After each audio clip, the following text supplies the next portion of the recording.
Hola a todos y bienvenidos a Geopolítica. Hoy nos adentramos en un tema que ha generado mucha controversia, el acuerdo comercial entre el Mercosur y la Unión Europea. Sí, Este acuerdo, como sabrás, ha estado en debate durante décadas, sí, pero lo que realmente llama la atención ahora es la feroz oposición claro. que ha surgido desde su anuncio. Es que a pesar de que las negociaciones duraron casi 25 años, nadie esperaba esta reacción Ah, tan visceral. exacto, es sorprendente. Sí. Hablamos del Mercosur, un bloque comercial importante, compuesto por Argentina, Brasil, Paraguay y Uruguay, buscando estrechar lazos con la poderosa Unión Europea. En principio, uno pensaría que un acuerdo comercial de esta magnitud sería recibido con los brazos abiertos. En teoría sí. Se esperaría una celebración, pero la realidad es que este anuncio ha sido recibido con una ola de oposición, proveniente de distintos sectores, no solo de políticos, sino también de agricultores e incluso de grupos ambientalistas. Es realmente llamativo cómo un acuerdo que busca libre comercio y que en principio parecería beneficioso para todos, está generando tanta polémica. ¿Por qué? ¿Por qué está sucediendo esto? Para entenderlo, tenemos que ir más allá de la superficie y analizar las diferentes perspectivas, los intereses en juego y las preocupaciones que han surgido. Y creo que un buen punto de partida para este análisis es la reacción de Francia. Ahí es donde las cosas se ponen interesantes. Jiji. La respuesta francesa ha sido contundente, usando términos muy fuertes para expresar su rechazo. Exacto. Desde la extrema derecha hasta la izquierda, la clase política francesa ha utilizado palabras como puñalada por la espalda y traición para describir este acuerdo. Y esta postura no se limita solo al discurso, sino que se ha traducido en acciones concretas. De hecho, el Parlamento francés ha rechazado de forma abrumadora el acuerdo, lo que demuestra la profundidad del descontento. ¿Cuáles son las razones que explican esta posición tan visceral? En el caso de Francia, gran parte de la resistencia proviene del sector agrícola y ganadero. Claro, los agricultores franceses siempre han sido muy protectores de su producción local, de su terroir, como ellos lo llaman. Exactamente. Su temor principal es la competencia, que podrían enfrentar por parte de los productores sudamericanos, que no están sujetos a las mismas regulaciones, estrictas en cuanto al uso de pesticidas o el bienestar animal. Es decir, que perciben la posibilidad de una llegada masiva de carne, lácteos y granos, más baratos provenientes del Mercosur. Esa es la percepción. Ven en este acuerdo una amenaza a la estabilidad de su sector agrícola. Un sector que para Francia es crucial tanto a nivel económico como cultural. Y entiendo. No podemos subestimar la importancia del sector agrícola en la identidad francesa, pero esta preocupación se limita solo a Francia. No, este acuerdo ha generado divisiones dentro de la propia Unión Europea. Mientras Francia se opone firmemente, otros países como Alemania y España lo apoyan, evidenciando los diferentes intereses económicos en juego. Entonces, este acuerdo ha puesto de manifiesto las tensiones existentes dentro del bloque europeo. Sin duda. Y también es importante mencionar a Italia, que a último momento expresó sus dudas, particularmente sobre si los países del Mercosur cumplen con los estándares europeos en materia de derechos laborales y protección ambiental. Esto nos recuerda que este acuerdo no se limita solo a lo económico, sino que también tiene implicaciones sociales y ambientales. Precisamente. Y aquí es donde entran en juego las preocupaciones de los grupos ambientalistas y de izquierda en el Parlamento Europeo. Es decir, las voces que alertan sobre las posibles consecuencias negativas del acuerdo para el medio ambiente y los derechos de los trabajadores. Exacto. Existe una gran preocupación por el impacto que el acuerdo podría tener en la selva amazónica, el cambio climático y las condiciones laborales en los países del Mercosur. Claro, porque un acuerdo comercial no puede ser a costa del planeta o de los derechos de los trabajadores. Esa es la crítica que se plantea. Además, se cuestiona si este acuerdo realmente beneficia a todos, o si solo favorece a las grandes corporaciones, a expensas de las pequeñas empresas, los trabajadores y el medio ambiente. Es un debate complejo. Teniendo en cuenta toda esta oposición, ¿cuál crees que será el futuro de este acuerdo? La incertidumbre reina en este momento. El acuerdo aún necesita la ratificación del Consejo de la Unión Europea y del Parlamento Europeo, donde se enfrenta a obstáculos significativos. Y a esto hay que sumarle las protestas anunciadas por los agricultores europeos. El panorama se presenta bastante complicado. Entonces, la batalla por la aprobación de este acuerdo recién comienza. Sin duda. Y en esta batalla se entrelazan intereses económicos, preocupaciones ambientales y maniobras políticas, lo que la convierte en un caso fascinante para analizar en profundidad. Totalmente de acuerdo. Y hablando de análisis en profundidad, creo que es momento de adentrarnos en algunos aspectos específicos de este acuerdo que han generado controversia. Me parece una excelente idea. Hay mucho que discutir sobre ese tema. Profundizando en este análisis, es crucial destacar que la resistencia al acuerdo con el Mercosur no se limita solo a los aspectos económicos o ambientales. Hay un componente político muy fuerte, que también influye. Entiendo a lo que te refieres. Las diferentes posturas dentro de la Unión Europea, el impacto en las relaciones entre los países miembros, todo eso entra en juego. Exactamente. Tomemos como ejemplo la oposición de Francia. Algunos la interpretan como una estrategia para proteger sus intereses nacionales, incluso a riesgo de generar tensiones dentro del bloque. Algo así como la Francia, primero.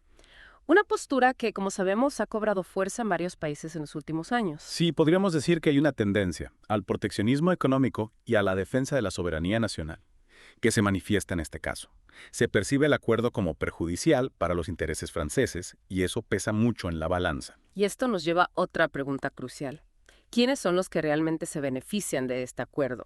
Porque mencionabas que hay voces que cuestionan si los beneficios se distribuyen de forma equitativa. Es una pregunta fundamental. Si analizamos las críticas de las organizaciones sociales, vemos la preocupación de que el acuerdo beneficie principalmente a las grandes corporaciones, mientras que los pequeños productores, los trabajadores y el medio ambiente podrían verse perjudicados. O sea que se estaría repitiendo el viejo esquema de concentración de la riqueza y el poder en manos de unos pocos. Esa es la crítica.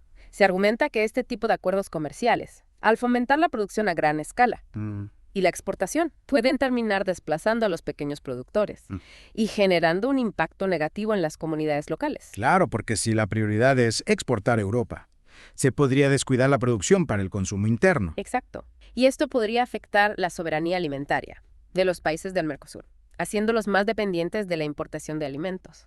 Un tema muy sensible sin duda. Volviendo a la Unión Europea. ¿Qué podemos esperar en el futuro? ¿Crees que el acuerdo se aprobará finalmente? Es difícil predecirlo con certeza. Como mencionamos, el acuerdo enfrenta una fuerte oposición en el Parlamento Europeo, y las protestas de los agricultores podrían aumentar la presión sobre los gobiernos para que lo rechacen. Entonces, aún no se ha dicho la última palabra. Exactamente. Esto nos lleva a reflexionar sobre la complejidad de la globalización y los desafíos para encontrar un equilibrio entre los intereses económicos, la protección del medio ambiente y los derechos de los trabajadores. Un debate que sin duda continuará en los próximos meses. Pero antes de cerrar este segmento, me gustaría volver a la reacción de Francia.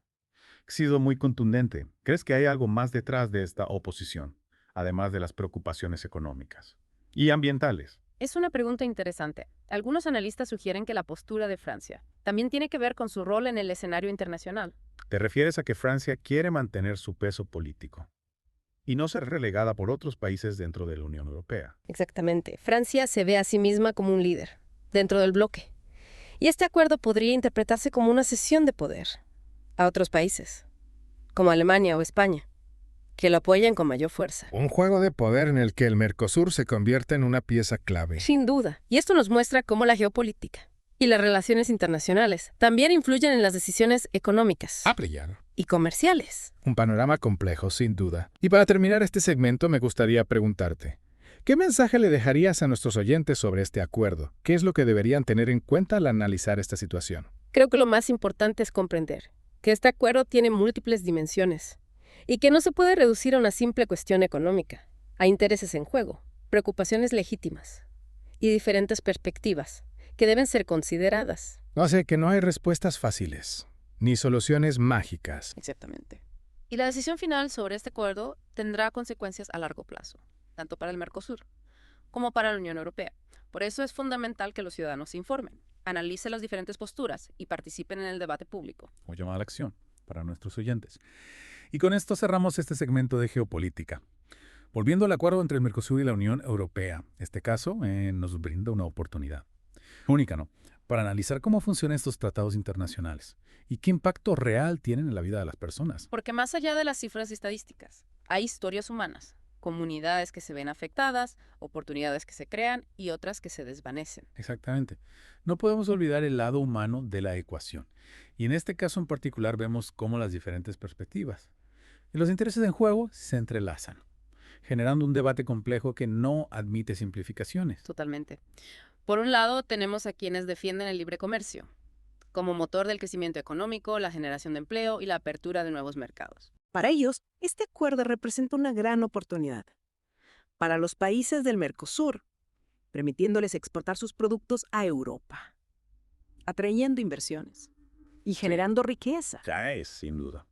Pero por otro lado, hay voces que alertan sobre los riesgos de una globalización descontrolada que puede llevar a la explotación laboral, la degradación ambiental y la pérdida de soberanía alimentaria. Es decir, que para estos sectores, el acuerdo podría profundizar las desigualdades existentes, beneficiando a las grandes corporaciones a expensas de los pequeños productores, los trabajadores y el medio ambiente. Exactamente.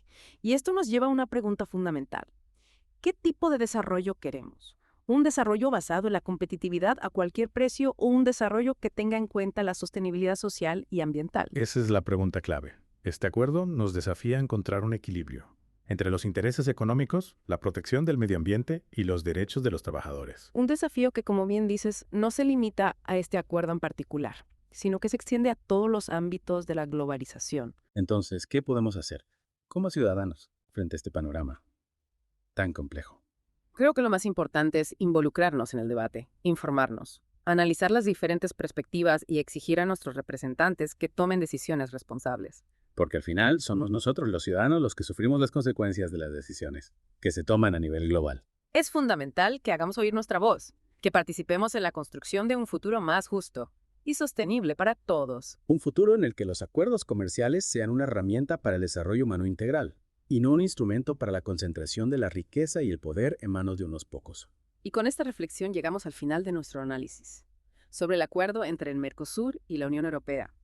Un tema complejo, con aristas que aún están por definirse, pero que nos invita a pensar críticamente sobre el mundo en que vivimos. Un mundo en constante cambio, en el que la información y el análisis crítico son herramientas fundamentales para construir un futuro mejor. Gracias por escuchar Geopolítica, un podcast Enrique Aureli. No olvides apoyar nuestro trabajo. Hasta la próxima. Hasta la próxima.